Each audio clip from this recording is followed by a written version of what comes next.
Just as your eye is in your body and sends out its rays to the fingers, so the earth has its eye in its center and sends out the rays to the individual plants. Like our hair, the plants are organs of the earth organism. Every plant strives toward the center of the earth as toward its eye.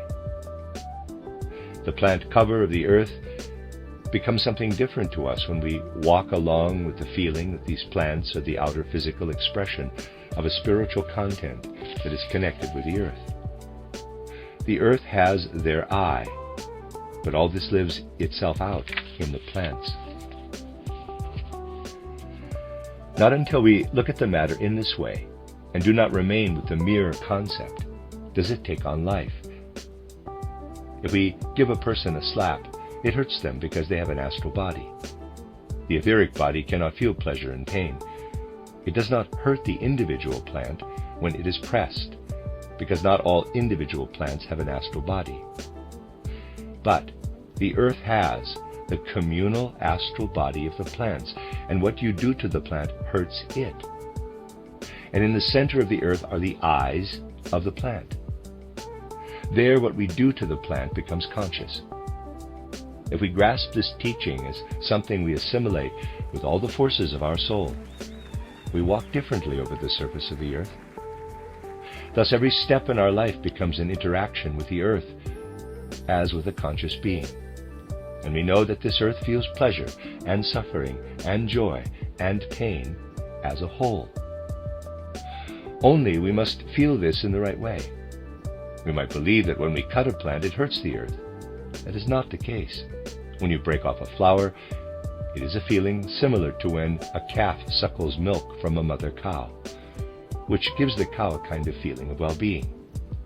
So that you can pick flowers, and that gives the earth a feeling of well-being.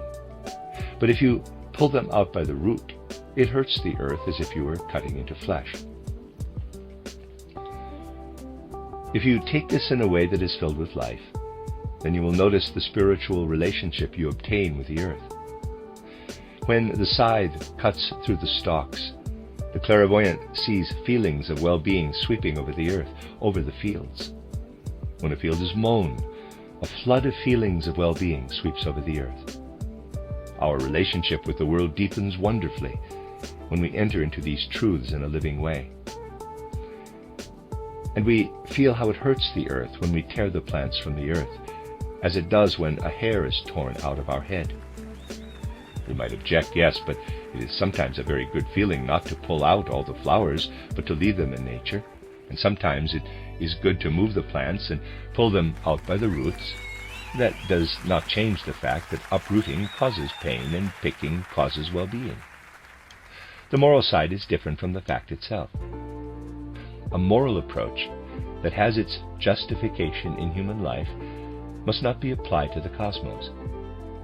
Think when someone begins to get the first white hairs, it may be desirable from an aesthetic point of view to pull them out. They may become more beautiful, but it hurts them.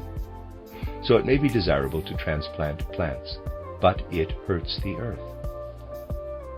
In this way, our concepts and ideas pass over into intimate feeling and sensation. We begin to notice all the things we do not perceive in our surroundings when we know nothing about all these things. In our surroundings, there is always feeling and sensation and life. It is not only a mechanical process when the scythe cuts through the stalks, but floods of sensations flow over the field in autumn. This is how we learn to live our way into the beings around us. All this shows that understanding the world is something quite different from abstraction. When the concepts are deepened, then the experiences and the feelings come to us through which we see into the soul nature flowing through the world. Everything becomes for us an expression of the soul in some form. Then every step in our life becomes something different because we enter into a relationship not only with the beings in front of our senses, but with the unknown beings on ever higher planes of the world. We must just find our way into the quite different way in which this is lived.